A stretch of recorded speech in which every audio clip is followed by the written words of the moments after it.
Hello students and welcome back to the next lecture of linear programming problem.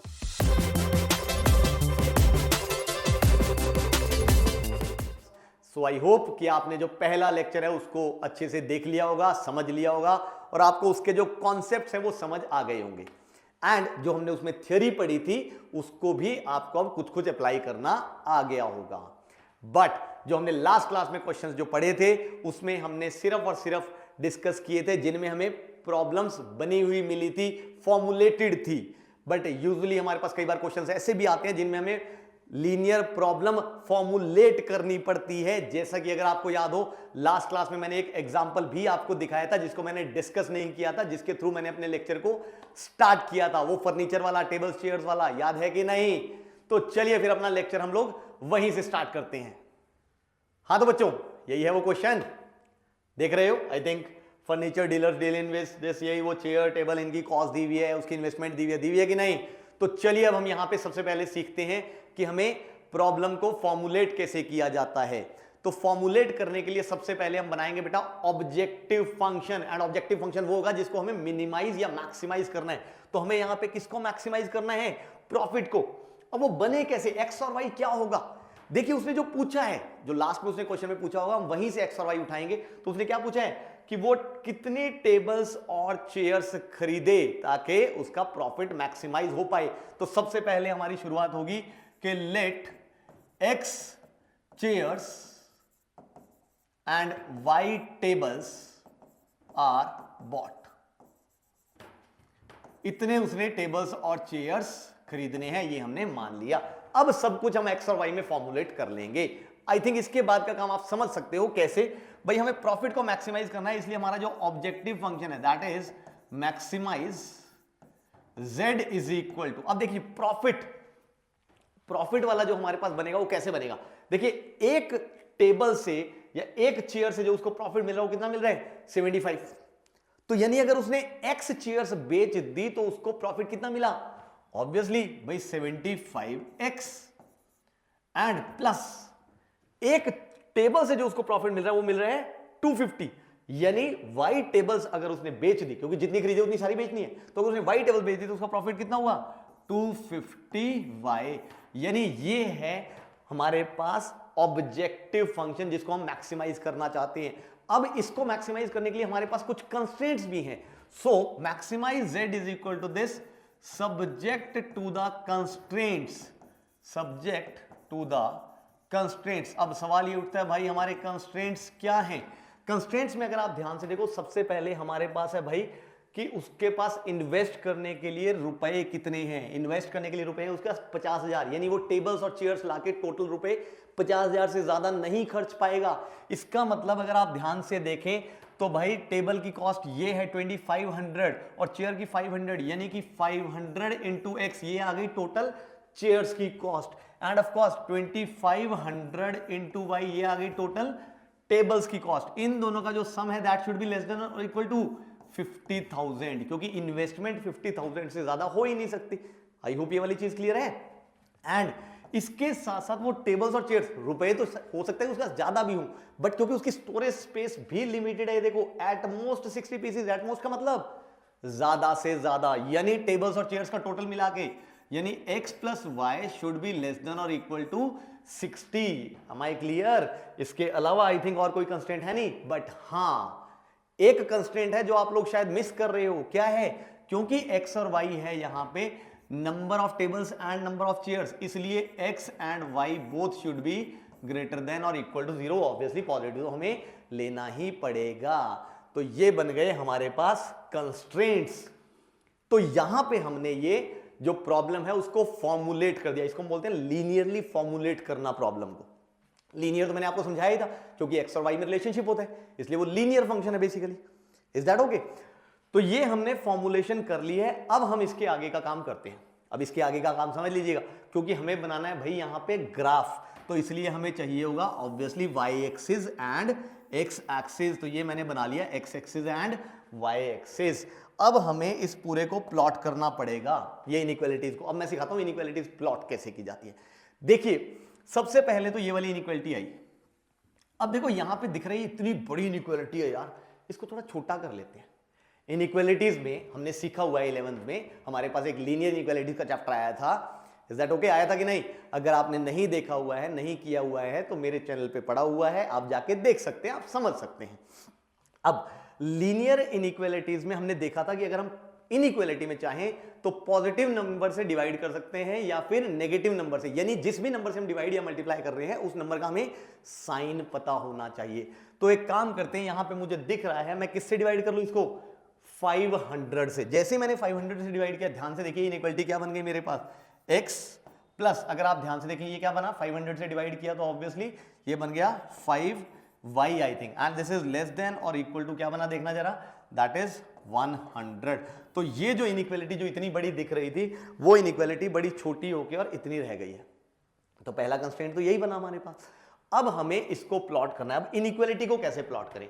हम inequality को नहीं plot करेंगे, हम लोग प्लॉट करेंगे इक्वालिटी को, यानी x plus 5y is equal to 100। इसको प्लॉट करते हैं सबसे पहले। ये आपको प्लॉट करनी आती है, कैसे प्लॉट करते हैं हम लोग? याद करो भाई, linear relationship in x and y always represents a line, यानी कि ये तो एक लाइन बनेगी, और लाइन प्लॉट करने के लिए हमें दो ही चीजें चाहिए होती है, दो इनफैक्ट पॉइंट्स चाहिए होते हैं। कैसे निकालते हैं हम? x को 0 पुट करो y आ जाएगा, y को 0 पुट करो x आ जाएगा। तो जैसे ही x को 0 पुट किया भाई, y क्या आ गया हमारे पास? 20। देखो बड़े बड़े नंबर्स आ रहे हैं। तो एक काम करते हैं, हम यहां भी थोड़ा स्केल बड़ा ले लेते हैं, क्योंकि हमारी मर्जी है, चाहे हम इसको 1 बोलें चाहे 10 बोले एक ही बात है। तो हम 10 10 का ले लेते हैं, 10 20 30 40, then this is 50, then this is 60, similarly 10, this is 20, this is 30, this is 40, this is 50, this is 60 and so on and so on। ऐसे हम स्केल लेते हैं। अब ध्यान से देखिए, x को 0 पुट किया तो y क्या आ गया? 20, यानी कि ये वाला पॉइंट। और जैसे ही मैंने y को 0 पुट किया तो x क्या आ गया? 100, बहुत आगे जाके आएगा। तो अगर आप ध्यान से देखें, इसको मैं थोड़ा और आगे ले जाता हूं, ये ऐसे चला जाएगा, और यहां से हमें दिख रहा है, अगर हम इसको बनाएं तो भाई 70 80 90 एंड 100, यानी ये वाला पॉइंट।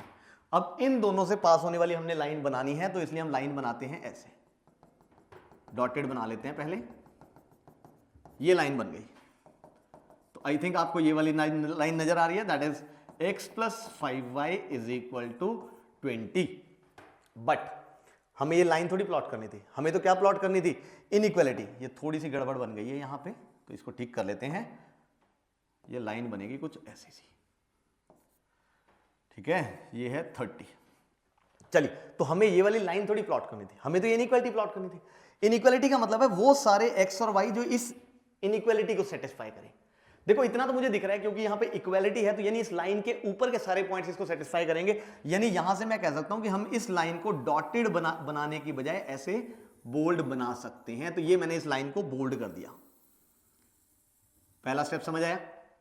अब इस लाइन ने क्या किया कि आधा हिस्सा प्लेन का ऊपर रख दिया, आधा नीचे रख दिया। अब जो इस इनइक्वालिटी को सेटिस्फाई करेंगे वो सारे पॉइंट्स या तो अपर हाफ वाले आएंगे या लोअर हाफ वाले।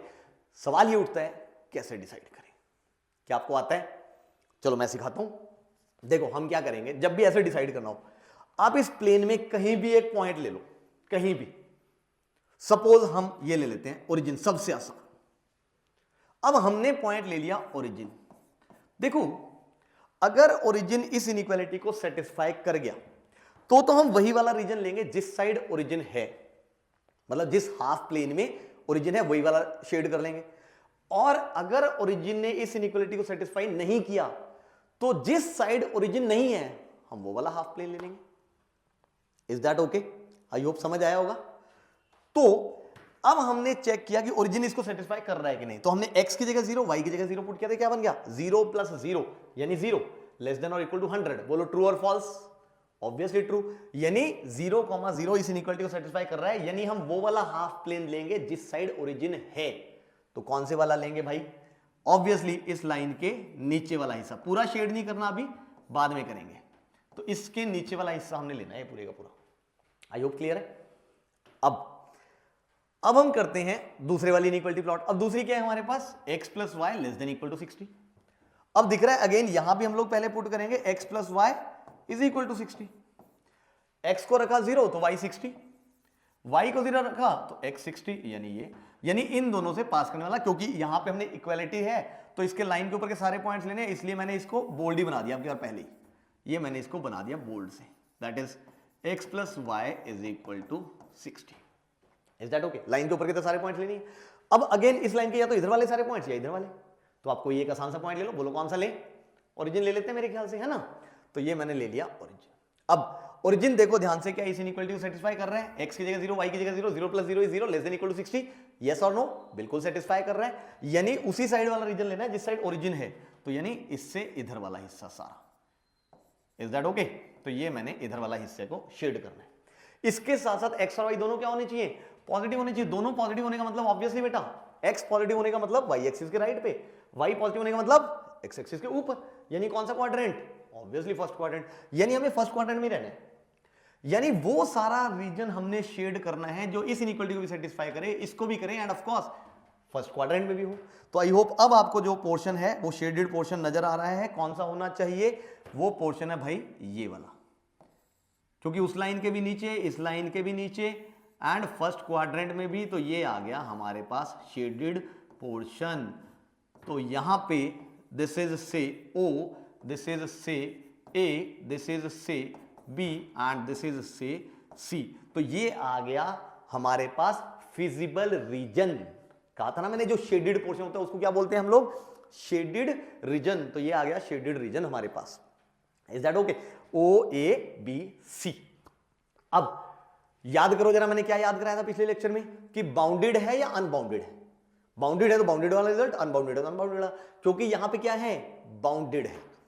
तो अगर फिजिबल रीजन बाउंडेड है तो हमने क्या पढ़ा था कि भाई मिनिमम और मैक्सिमम दोनों वैल्यूज एग्जिस्ट करेंगी, एंड डेफिनेटली दोनों के दोनों कहां पे आएंगी? फिजिबल रीजन के कॉर्नर पॉइंट्स पे। तो अगर हम यहां पे देखें भाई कॉर्नर पॉइंट्स, तो आई थिंक आपको नजर आ रहे हैं corner points are O, that is origin 0,0, then A which is नजर आ रहा है आपको 60,0, देन B, अब B नजर नहीं आ रहा आपको, C तो नजर आ ही रहा है, दैट इज 0,20।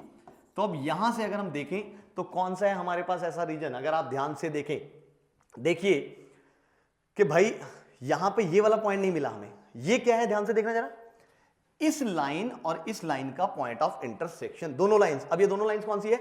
एक लाइन की इक्वेशन ये, एक लाइन की इक्वेशन ये, दोनों का हमें क्या चाहिए? Point of intersection. कैसे निकालते हैं? याद कीजिए जरा, by solving the two equations simultaneously. यानी दोनों इक्वेशंस को हमने साइमल्टेनियसली सॉल्व करना है। करनी आती है ना भाई? फर्स्ट में से सेकंड वाली को माइनस कर दो, सेकंड में से फर्स्ट वाली को, एलिमिनेशन मेथड वगैरह पढ़ा हुआ है ना हमने, तो वो आप लगा लीजिए। जैसे ही मैंने फर्स्ट में से सेकंड को माइनस किया तो ये आ जाएगा मेरे पास in fact -4y is equal to of course 40। तो यहां से मेरे ख्याल से x और y की वैल्यू आ जाएगी। आ रही है कि नहीं? यहां पे ये सॉरी यहाँ पे 100 था, मैंने गलती 20 लिख दिया।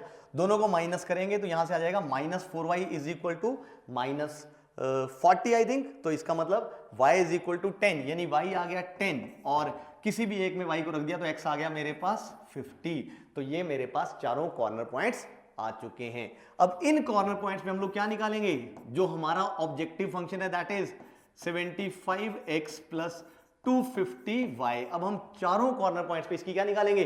वैल्यूज निकालेंगे। तो निकालनी शुरू करो। सबसे पहले हमने रखा यहां पे भाई 0 0। तो जैसे ही मैंने 0 रखा तो ऑब्वियसली ये क्या बन गया मेरे पास? देखिएगा जरा ध्यान से, 0 रखते ही क्या बन गया? That is 0। अच्छा 60,0 रखा तो आई थिंक इसकी वैल्यू आपको निकालनी आती है। x को 60 रखना है, y को 0 रखना है, तो 60 रखा तो ये क्या आ गया मेरे पास? देखिए जरा, 6 5s of cos 30 and 6 7s of 42, तो ये आ जाएगा 4500। देन हमने रखा 50,10। अब 50,10 रखेंगे तो ऑब्वियसली 75 को हमने 50 से मल्टीप्लाई किया।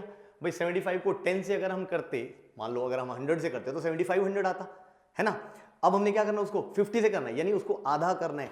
तो 7500 का अगर हम आधा कर दे तो क्या बन जाएगा? 3750, यानी ये आ गया 3750। आपको कैलकुलेशन करनी सिखा रहा हूं कि तेजी से कैसे करनी है। और साथ में हमने 10 से मल्टीप्लाई करना 250 को, तो ये क्या बन गया हमारे पास? 2500, यानी यहां से दिख रहा है this is 50, this is 2 and this is of course 6। तो ये क्या बन जाएगा मेरे पास? 6250। बहुत ज्यादा कैलकुलेशंस नहीं करनी है हमने, थोड़ा अपने आप को तेज करने की आदत डालो। उसके बाद 0,20 जैसे ही रखा तो ये आ गया ये 0 और ये बन गया मेरे पास 215 to this is that is 5000। तो यहां से मेरे बच्चों हमें ये वैल्यूज मिल चुकी है हर एक कॉर्नर पॉइंट पे। तो अब अगर आप ध्यान से देखें इसकी मैक्सिमम वैल्यू आई थिंक आप लोगों को नजर आ रही है कि भाई ये जो वैल्यू है ये है इसकी मैक्सिमम वैल्यू, यानी objective function is going to be maximum when this is the corner point. But उसने कॉर्नर पॉइंट वगैरह नहीं पूछा था, उसने क्या पूछा था, कितनी टेबल्स और कितनी चेयर्स भाई उसने बेचनी है या मतलब खरीदनी है। तो यहां से हमें दिख रहा है x शुड बी 50, यानी number of chairs should be 50 and number of tables should be 10 in order to maximize the profit. तो हमें अल्टीमेटली आंसर ये लिखना है कि इतनी टेबल्स और इतनी चेयर्स उसको खरीदनी है। तो ये हमारा आंसर है, यहां पे हुआ क्वेश्चन खत्म। एंड ऑफ कोर्स वो कई बार ये भी पूछ सकता है कि उसका मैक्सिमम प्रॉफिट क्या होगा, तो हमें तब ये भी आंसर देना पड़ेगा कि 6250 इज द मैक्सिमम प्रॉफिट। चलिए मेरे हिसाब से आपको ये लेक्चर बड़े अच्छे से समझ आ गया होगा और लीनियर प्रोग्रामिंग का चैप्टर भी यहां पे होता है खत्म। अब यहां से क्वेश्चन जो है वो बोर्ड्स में बड़े सोच समझ के आने वाले हैं। ऑफ कोर्स लाइफ में तो काम आएगा ही आएगा, बोर्ड्स में भी बड़ा अच्छे से काम आने वाला है, क्योंकि उसके ऊपर कई बार केस स्टडी भी आता है, कई बार क्वेश्चंस ऑब्जेक्टिव में बड़े अच्छे क्वेश्चंस पूछे जाते हैं। तो इसलिए आपको ये सारी चीजें क्लियर होनी चाहिए। या आजकल क्योंकि वाइवा प्रैक्टिकल्स वगैरह भी होते हैं ना, हमारे बोर्ड्स में होते हैं ना, हमारे फाइनल प्रैक्टिकल्स वगैरह, उसमें भी पूछ सकते हैं कि ये कहां पे यूज होता है, ऑब्जेक्टिव फंक्शन क्या होता है, फिजिबल रीजन अनबाउंडेड है तो क्या करें, बाउंडेड है तो क्या करें। तो ये सारी चीजें आपको समझ लेनी है अच्छे से। सो चलिए इसी के साथ ये चैप्टर भी हुआ खत्म और आज का लेक्चर भी हम लोग खत्म करते हैं। अब मैं आपसे नेक्स्ट लेक्चर में मिलता हूं, जहां हम लोग नेक्स्ट एक और चैप्टर स्टार्ट करेंगे 12th के कोर्स का, which is going to be a very interesting topic and that is you will definitely love it, none other than probability. तो चलिए मिलते हैं जल्दी।